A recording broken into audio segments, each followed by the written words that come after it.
Bienvenue à Ici Beyrouth. Le pape François se rendra-t-il au Liban? Et surtout quand?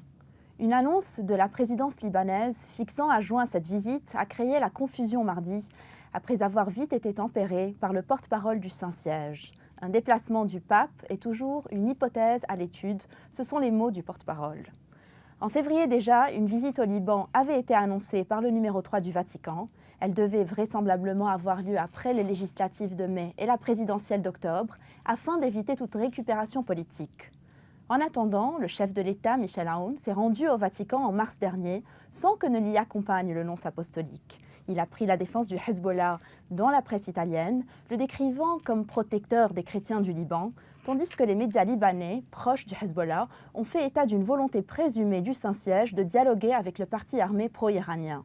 Or, une telle position serait en contradiction avec l'orientation de la diplomatie vaticane en faveur de la neutralité du Liban.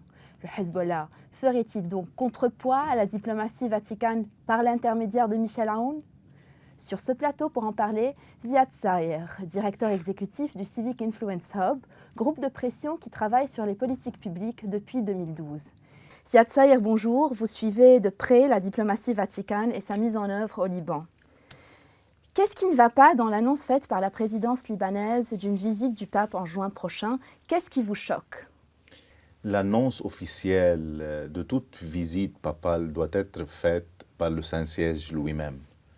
Alors, il y a une faute protocolaire commise par la présidence de la République libanaise et qui doit être discutée sûrement au niveau des relations diplomatiques entre le Liban et le Saint-Siège. C'est une précédente au niveau de ces relations-là.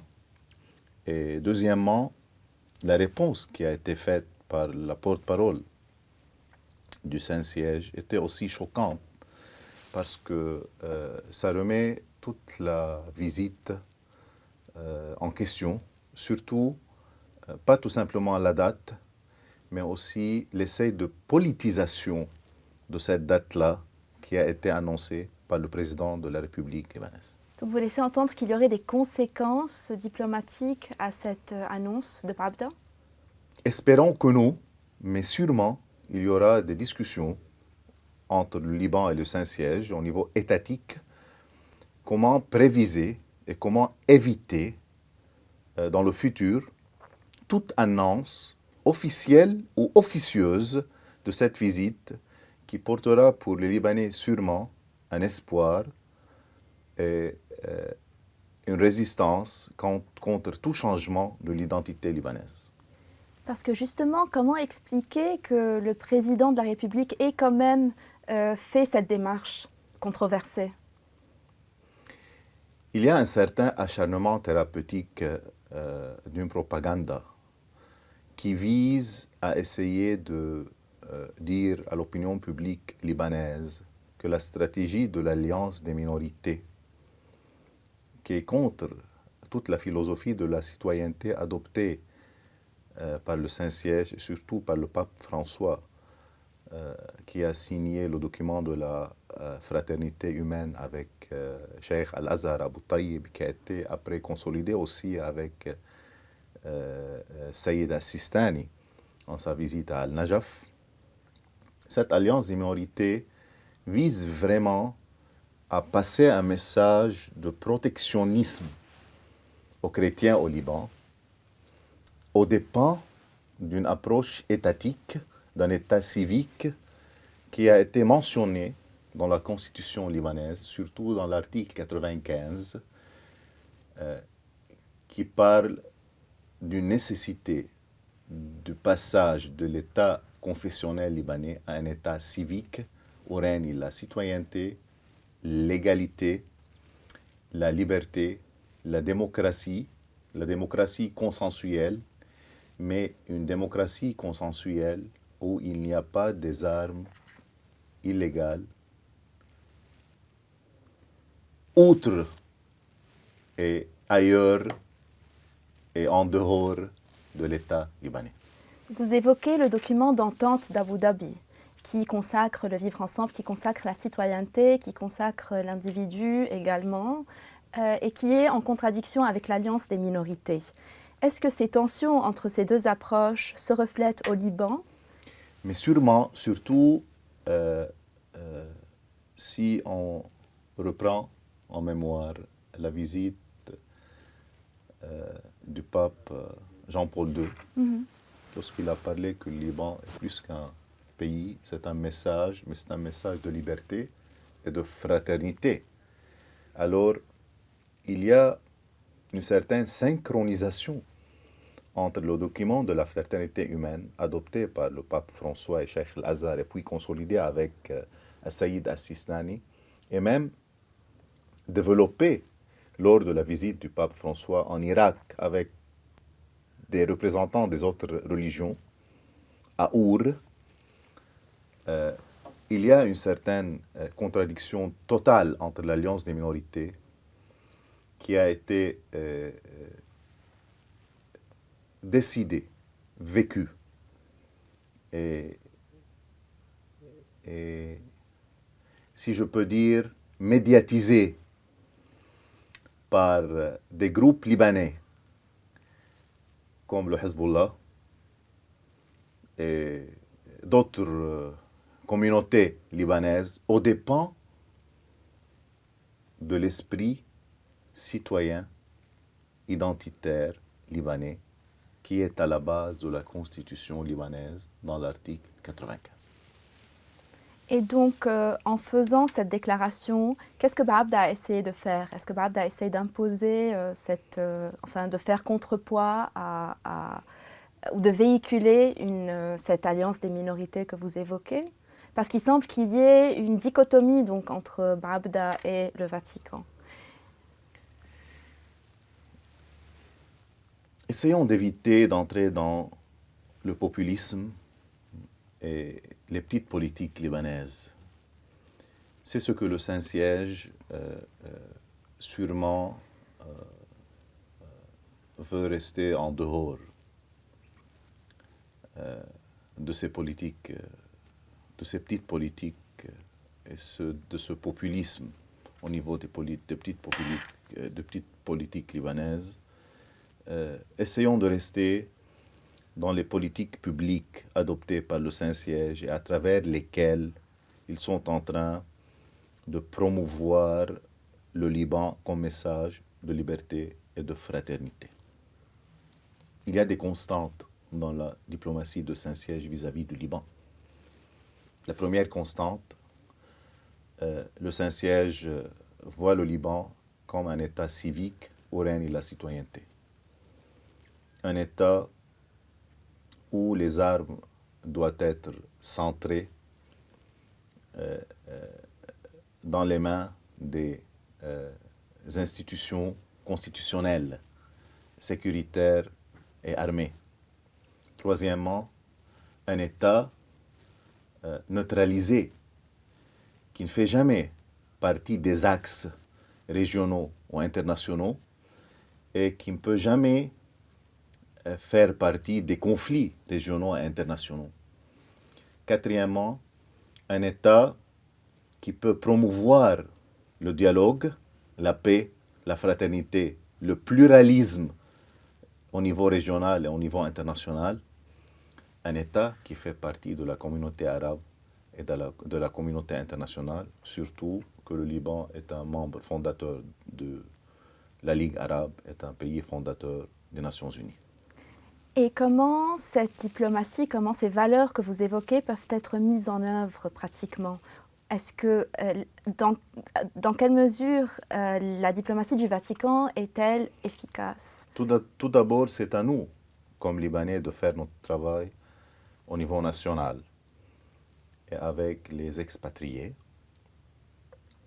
Le Saint-Siège, à travers ce que nous sommes en train de suivre, nous écoutons, ils sont en train de faire un travail énorme pour protéger l'identité libanaise, le pluralisme libanais, le vivre ensemble, la démocratie, les libertés, l'identité arabe et le pont que peut le Liban faire entre l'Est et l'Ouest ce qui fait la spécificité de ce pays au Moyen-Orient. La diplomatie du Saint-Siège est une diplomatie efficace, silencieuse. C'est une diplomatie d'éthique qui ne fait jamais de la politique, mais qui est toujours une boussole d'éthique pour préserver la dignité humaine, la paix et la cohésion sociale, ce qui nous manque maintenant au Liban à tous les niveaux et ce que le système politique libanais maintenant, avec ces hommes de politique qui nous gouvernent maintenant, font le contraire à tous les niveaux. Vous m'expliquiez avant l'entrevue que le Liban est une priorité, et même la première priorité dans la diplomatie vaticane. Sachant que le Liban est oublié un peu par les chancelleries, est-ce que vous pouvez nous expliquer plus en profondeur comment on est prioritaire sur l'agenda du Vatican? Essayons de reprendre tous les discours du pape François, les visites qui ont été faites par le secrétaire d'État après l'explosion du port de Beyrouth, la visite du secrétaire d'État pour les relations avec les États, l'évêque Paul-Richard Gallagher, tous les discours du pape François devant le corps diplomatique, le travail silencieux et efficace que le nonce apostolique fait au Liban, c'est une diplomatie très silencieuse qui met en priorité la cause libanaise et l'exemple libanais comme nécessité régionale, internationale, une nécessité de pluralisme, de liberté, de fraternité. Mais comment ça va se traduire? On va demander aux puissances occidentales de se tourner vers le Liban. Est-ce que ça pourrait se traduire en assistance économique ou peut-être éviter que la constitution soit revue dans un sens qui déforme la formule libanaise? Comment ça pourrait se traduire? Lorsqu'on parle d'un travail de diplomatie, c'est un travail de connexion avec toutes les forces internationales et régionales. Et je pense qu'il y a un travail colossal qui est en train de faire et qui se continue avec les forces régionales et internationales, les États-Unis, l'Union européenne, les pays du Golfe, même la Russie, pour neutraliser le Liban des conflits et pour garder un minimum de cohésion sociale avec tout ce que le pays est en train de confronter. Vous évoquez parmi les valeurs défendues par le Vatican la neutralité. Et donc on comprend que le siège patriarcal maronite, Kelké, défend la neutralité en parfaite coordination avec le Vatican. Sandra, la neutralité fait partie du pacte national libanais depuis 1943 et même avant, depuis 1920. Et si on reprend un peu des documents qui ont été écrits entre 1913 et 1919, le concept de neutralité a été évoqué, a été élaboré. Alors, le siège patriarcal à Kirké est en train de promouvoir ce qui est un élément qui fait partie du DNA de l'identité libanaise. Et je suis sûr qu'il y a un accord total avec le Saint-Siège à ce niveau-là. Et sûrement, il y a une pensée commune. Comment passer de ce concept-là, de l'hypothèse, au niveau pratique. Et donc, ce que vous nous dites ici laisse entendre finalement que ce qu'on a pu lire dans des médias proches du Hezbollah sur des pressions de la part du Vatican sur Kelké à s'ouvrir sur le Hezbollah, sur une nécessité de dialoguer avec le Hezbollah, sont fausses, même mensongères? Le Liban est un pays de dialogue, mais il faut penser dans quelles conditions. Il faut penser tout le temps à un dialogue pour éviter des confrontations sanguines, pour éviter la guerre. Et on a payé un grand prix au niveau de la guerre pour de longues années. Mais un dialogue, tout dialogue doit être fait basé sur des conditions étatiques maintenant. Et on doit reprendre en charge l'exécution de la constitution libanaise qui a été marginalisée et qui a été détruite par les hommes des politiques au Liban et surtout par cette alliance diabolique gérée par toute la classe politique et gouvernée surtout par le Hezbollah et ses alliés. Si le pape devait se rendre cette année au Liban et même en juin, est-ce que sa visite légitimerait justement cette équation? Sa visite va lancer de nouveau l'espoir pour animer de nouveau la vraie identité libanaise et lancer de nouveau une résistance civique paisible pour dire aux Libanais, résidents et expatriés, ce pays-là a le droit de vivre.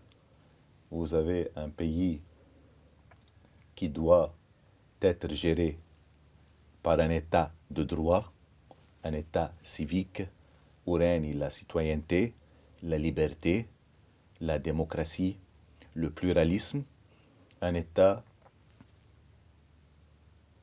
où personne ne peut imposer son agenda si cet agenda n'est qu'un agenda libanais. Et quand cette visite serait à prévoir, à votre avis, enfin selon vos informations? Il n'y a pas d'information, c'est le Saint-Siège qui décide, c'est le Saint-Siège qui annonce.